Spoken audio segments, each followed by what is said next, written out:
everybody. Pardon our construction. If it's your first time, it don't always look like this.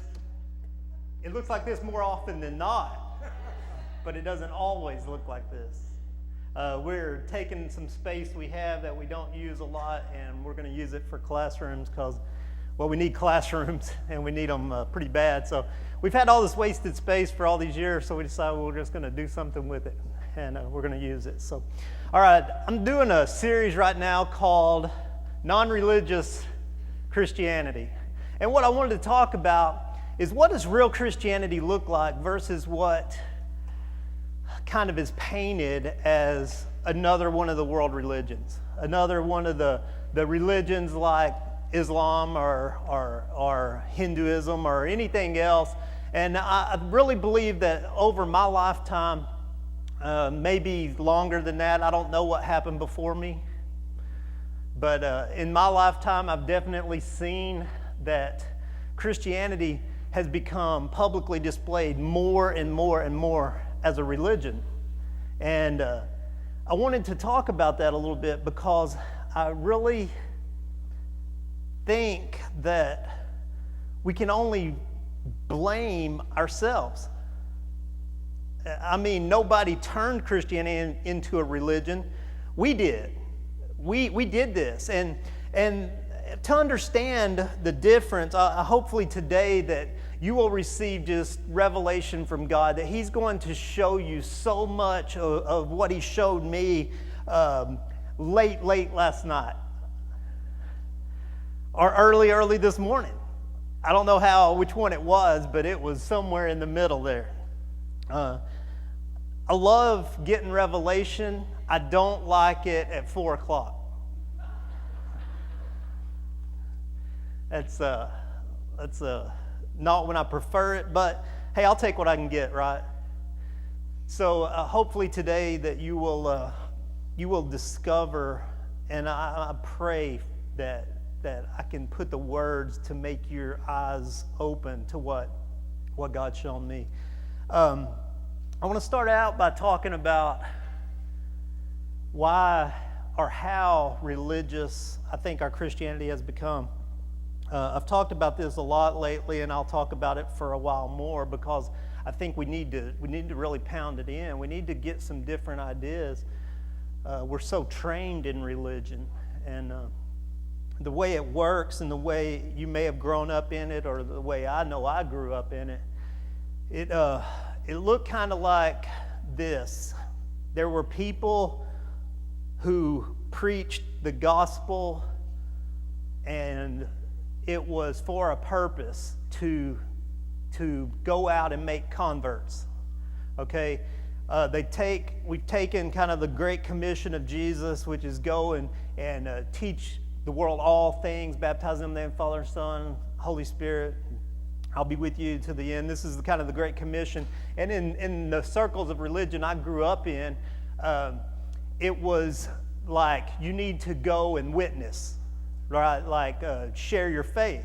And the whole idea behind sharing your faith was to convert people, right? So we wanted to take people who were Jews, Muslims, non-believers, pagans, heathens. Any of those? Former heathens? That's what my mom used to call me. You 3 heathens? We wanted to take these non-believers and convert them to believers. And so as what happens in human nature is we began to put a system on it, right? And the system became, let's make it as easy as possible for people to join our religion, to become Christians, because we want everybody to become Christians, right? So let's break down the Bible and come up with logical reasons or steps to become Christians. Now, how many of you guys heard of like the ABCs of salvation?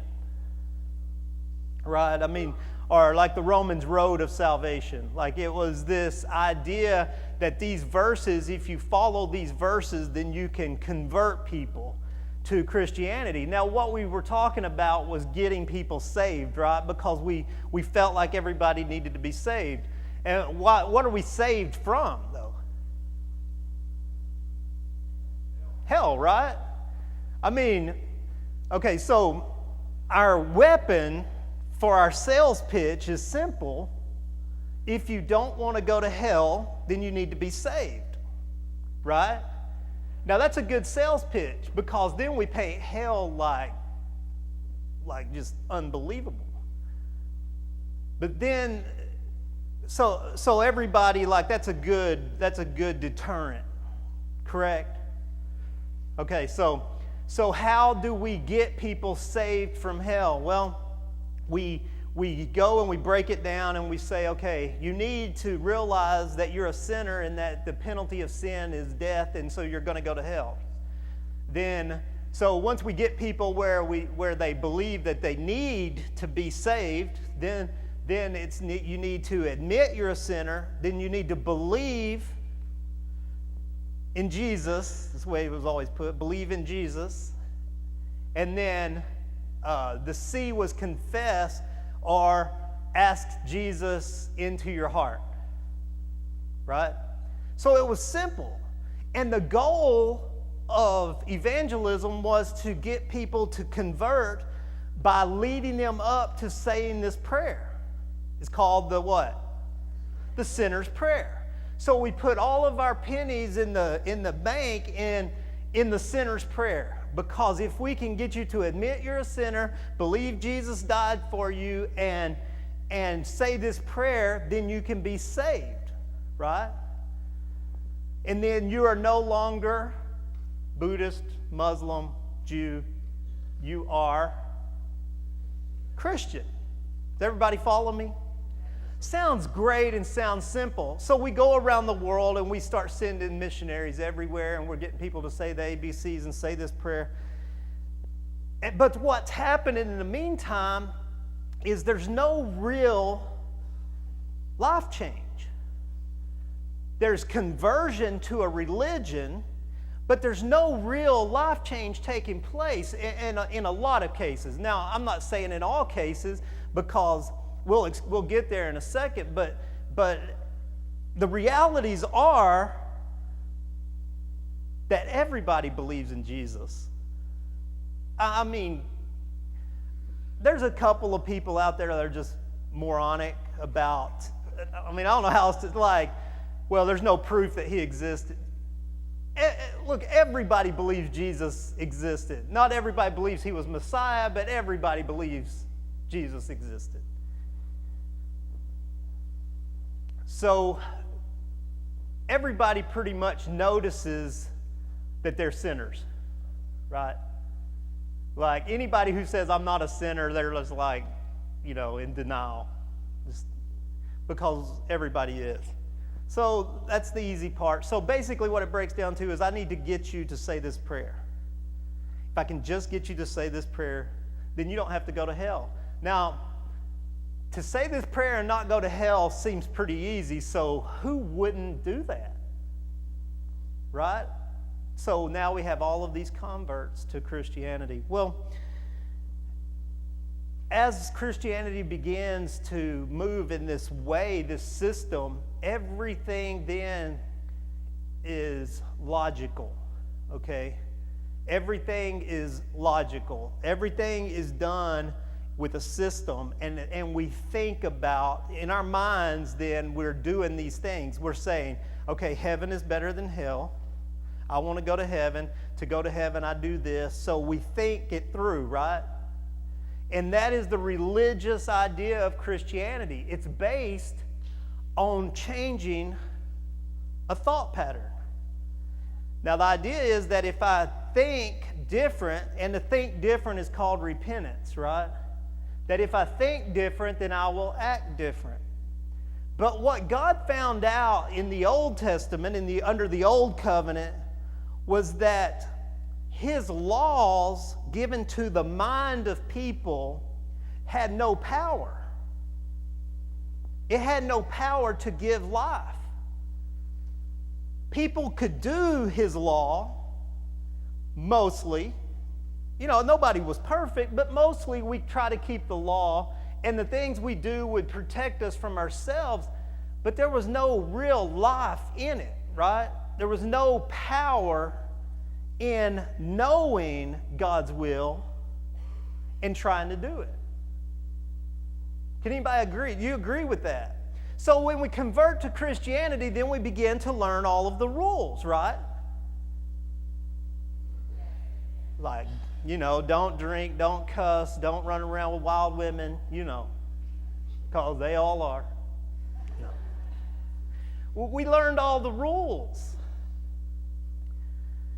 And that's what the religion of Christianity looks like. But in the Old Testament, God said, when Messiah comes, I will be your God and you will be my people. And I will write my laws where? On your heart. Now, this is way different than knowing God's will, knowing God's law. This is way different because he's like, I'm going to put my will inside of you. In heart, meaning the center of your very being. Now, here's what God was showing me. That Christianity is a love-based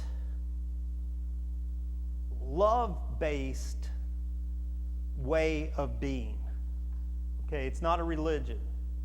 Religion has to do with the mind, it has to do with doctrines, has to do with theologies, it has to do with rules, it has to do with learning and becoming and disciplines and things like that. Those are religious things. Look, and not all religion's bad. Discipline is good, right? Yeah. Yes. Yes, it is. Discipline is good. But Christianity is based on love. Now, here's what I want to show you, and hopefully I can show you this because I fail so much at trying to explain love. Love's tough, right, to explain. When I was younger, I fell in love.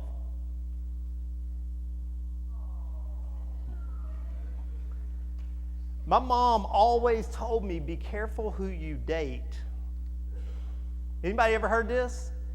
Be careful who you date because you don't know who you're going to fall in love with, right?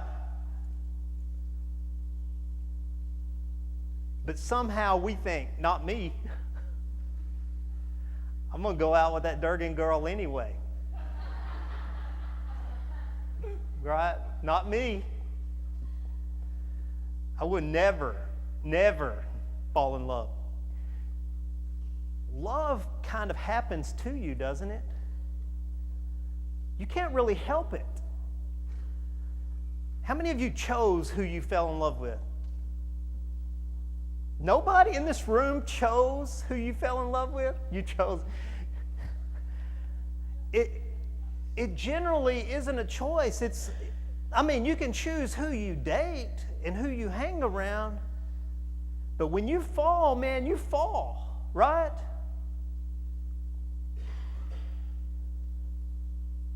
And when you fall in love, man, you want to spend your life. Does love make you do crazy things?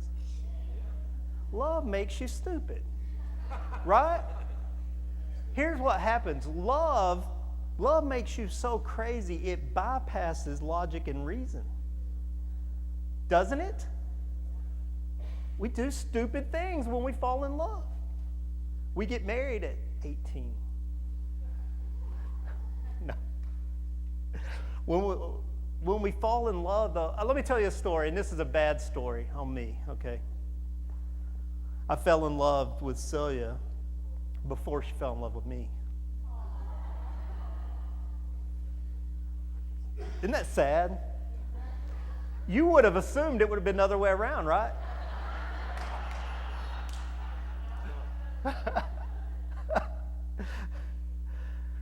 But she didn't fall in love with me, but I fell in love with her.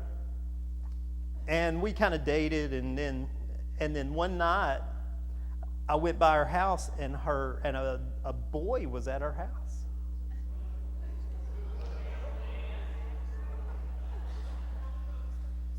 And her mom had this mailbox with a sheepdog on it. So I just ran over her mailbox with my truck. Now I'm confessing this. It's a federal offense on video. But I was so crazy, I backed up and made sure I got it. like I drove over it with both tires. Destroyed it, you know. Love makes you do crazy things.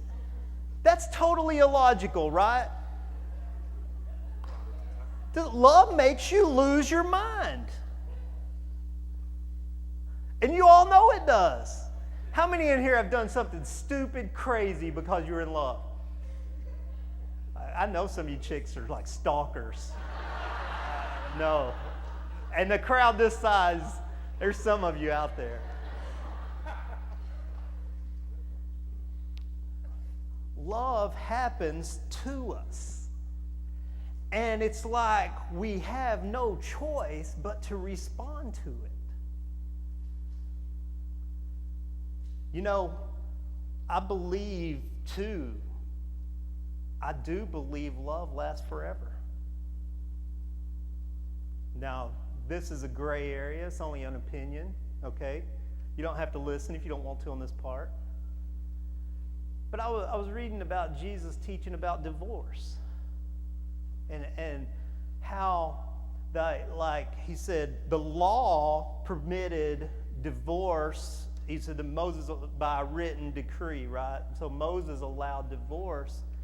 But he says that if you divorce someone, it can only be because of unfaithfulness. And then in that case, like if you remarry, then it would be an adulterous thing. So we're like, oh, you can't do this. So here comes religion, puts all these rules in place and makes it where okay, if you do this, you're a sinner. Well, what? So what? Are you going to go to hell now?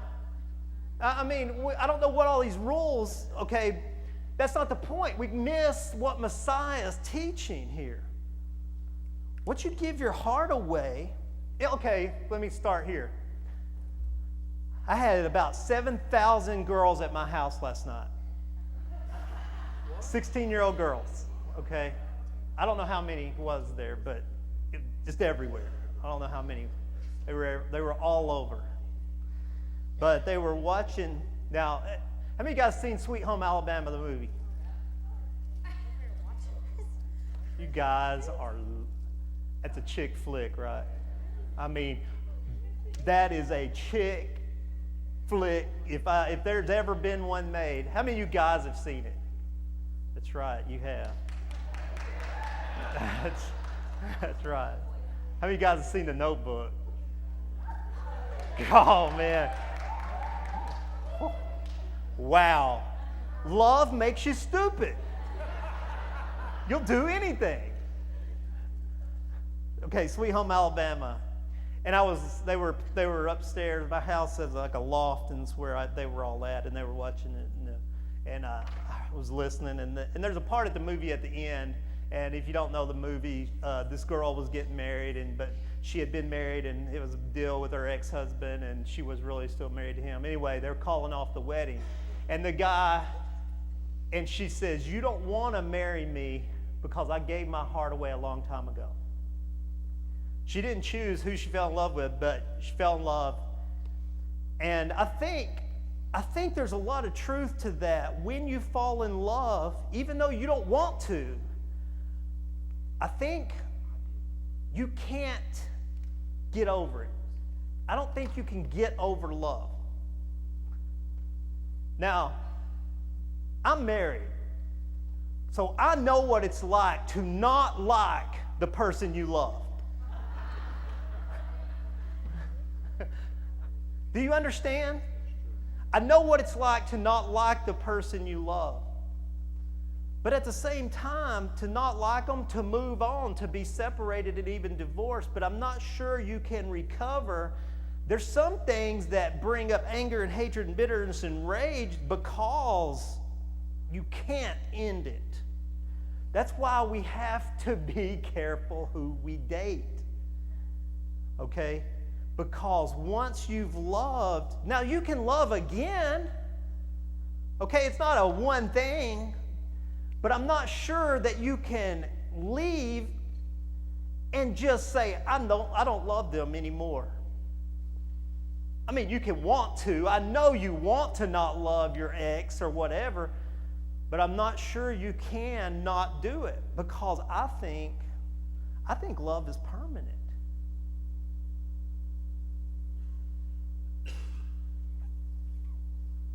I think real love is permanent. I think the fallen in love thing is the real deal. And I think that's why Jesus said it is adulterous, because you're in love and still in love. I really think that. Now, you can take that for whatever. I'm just saying that to say, be careful. Because you marry a psycho, you fall in love with a whack job, I'm not sure you can get out.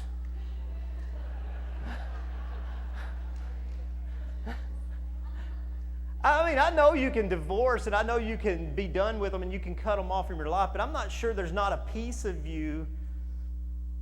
You know what I'm saying? There's a piece of you that's been given away that you can't get back. Okay, so with all that said, I'm getting somewhere, though. Hang with me, all right? I think love happens to us, and I think it's permanent. And the reason I say that is because the Bible tells us that God is love. I think love is that thing that we are seeking and searching for. The incompleteness we have in our broken state of death before we know God, the thing that's missing, that's not making us whole or complete. Okay, the word saved or sozo means to be made whole or completed. Okay? Eternal. Healed.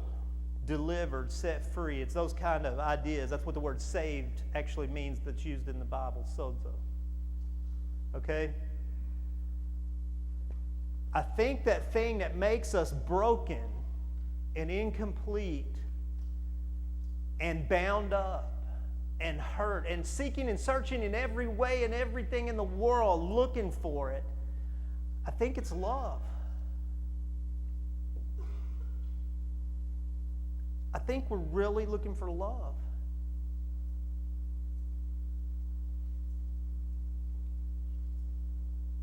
And I think we do that and we'll fall in love maybe multiple times with people.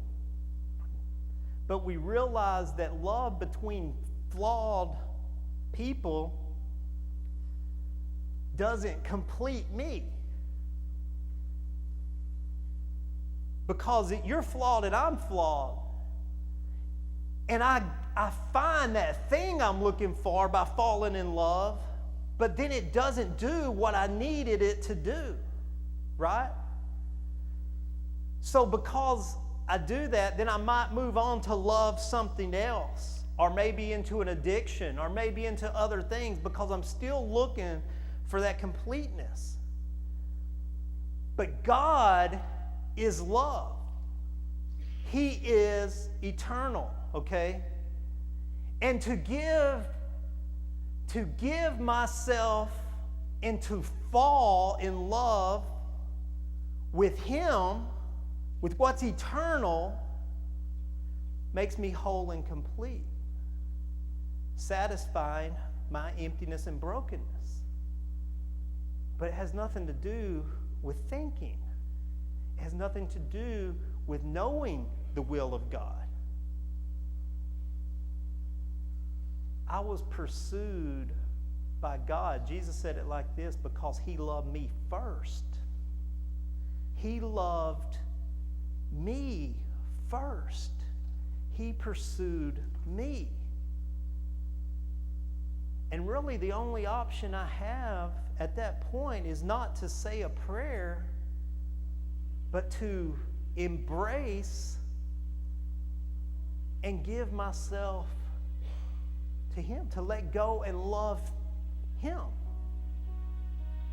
I want to show you what God showed me at 4 o'clock this morning. It's unbelievable.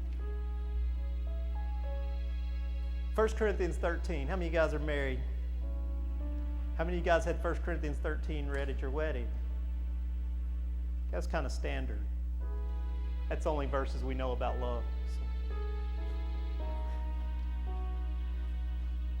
So. 1 Corinthians 13 is, you probably got a picture of it on your wall. If you don't know, you're like, I don't even know what that is, but it's like love is patient, love is kind. You probably got a plaque somewhere with it on it, calendar, something. And that's the Bible you've read. When somebody says you read the Bible, yeah, plaque on my wall.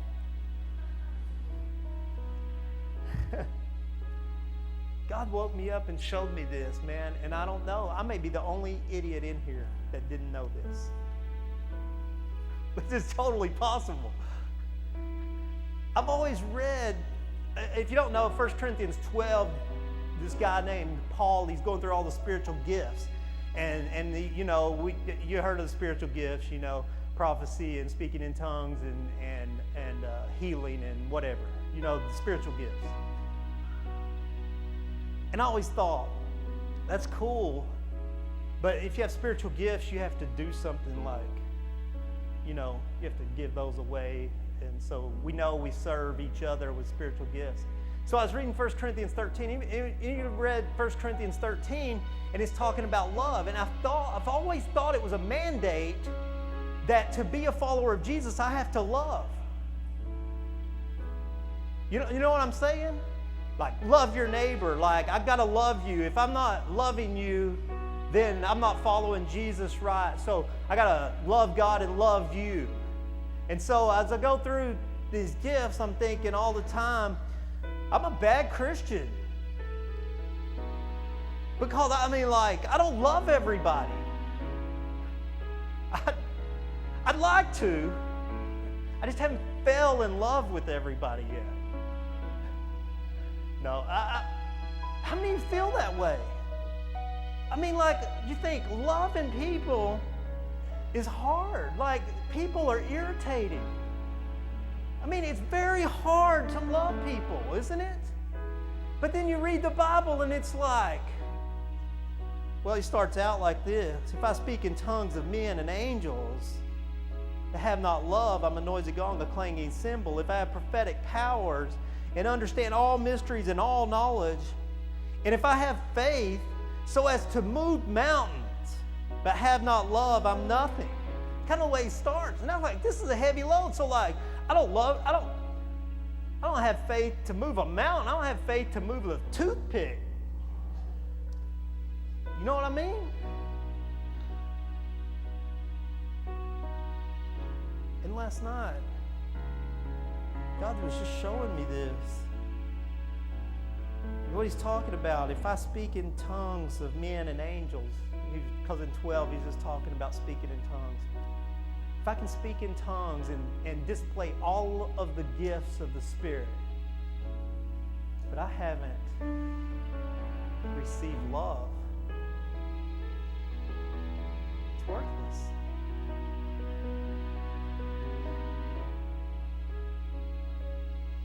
If I have faith that can move mountains, if I believe in Jesus, if I believe everything that I've ever been taught, if I have generated all the belief and all the faith that I can move mountains,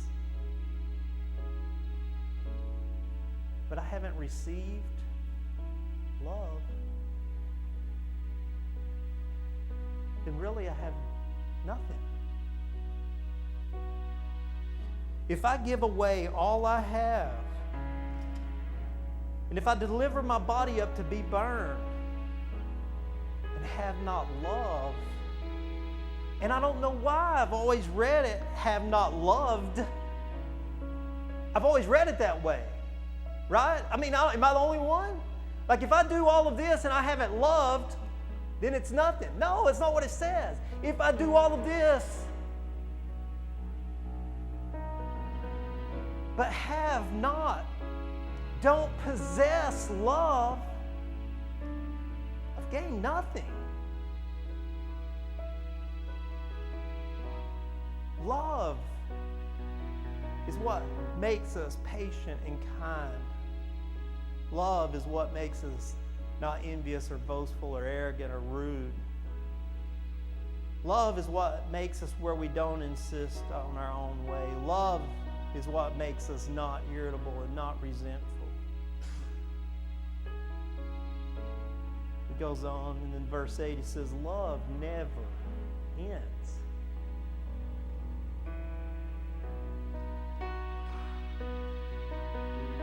You ever seen it that way? I can do anything, but if I haven't received love, if I haven't fallen in love, it's useless. All of the gifts of the Spirit, speaking in tongues and healing and moving mountains and casting out demons and raising the dead and walking on water, means nothing. Because the only thing that completes me and makes me whole is to fall in love with my Creator. To receive the love that He's given me. Celia said something earlier today in the worship about being angry with God. And listen, man, it's okay. I love my wife, but I get angry at her. I love her, but I hurt her. She hurts me. I don't always understand her. Sometimes I want to hit her with a shovel. I don't. I don't do it, but I want to. But I love her, and I can't help it. See, if my relationship with God is based on a prayer, admitting I'm a sinner, and following some rules, I don't have much, because the minute I get angry, I'm done. I'm done. But if I fall in love, if I receive love, it does something to the center of my being. It changes my heart. It makes me whole and healed and complete. And when I experience the love of God, it draws me. Intellectually, fear of hell will make me come to God, but that has no power to change my life. But man, when you're loved, and I mean really loved, it draws you, doesn't it?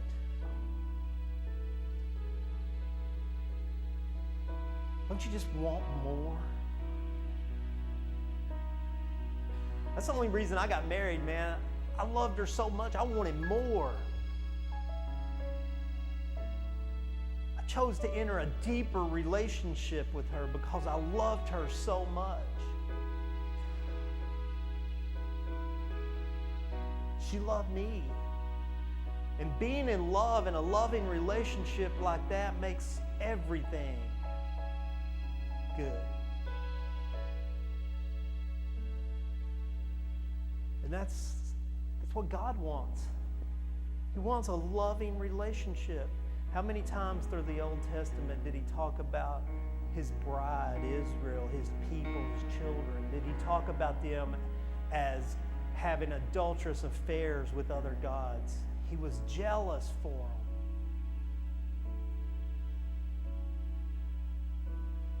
He was jealous.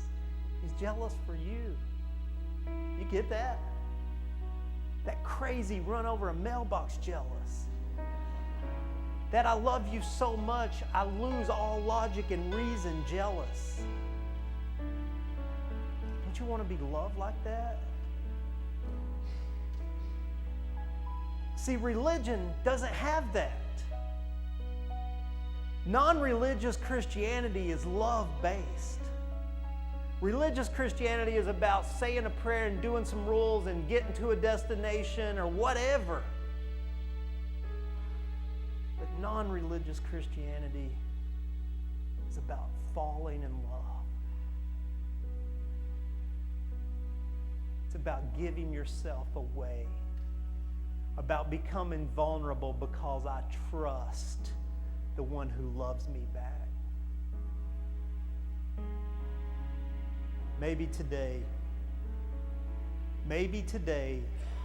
is the day that you're going to say, you know what, I sense that pursuit of a lover.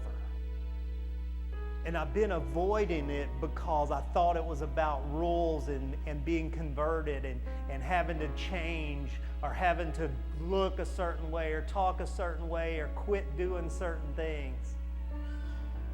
I didn't change anything really in my life until I fell in love. And when I fell in love, even with my wife, I started doing things like watching chick flicks.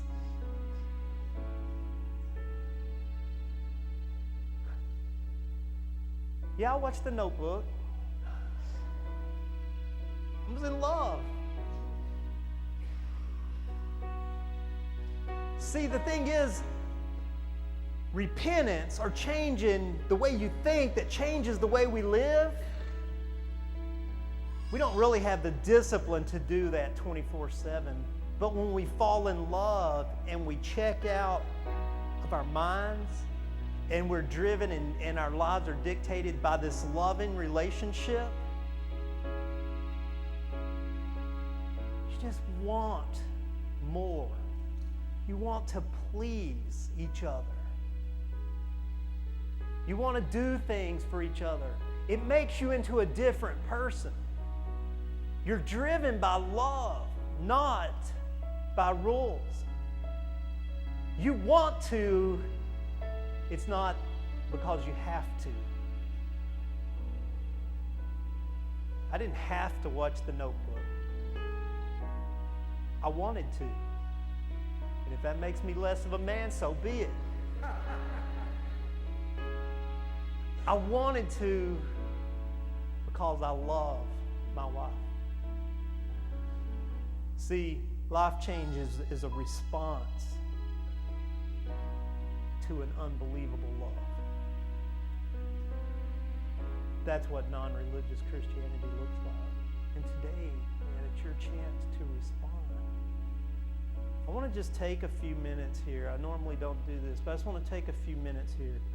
And I want you to just bow your heads. And I mean, this isn't religious. You don't have to come up here and shake somebody's hand and say some kind of prayer, but because I can't give God's love to you. This has got to be between you and Him.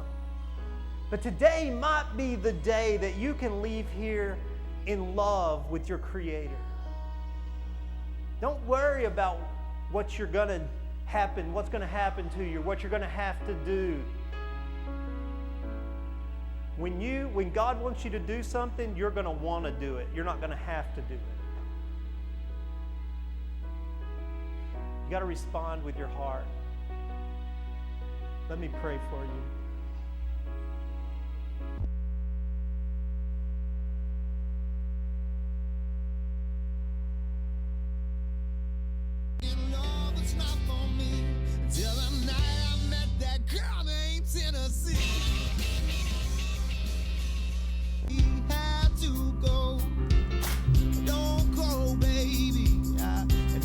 Your name. She said, don't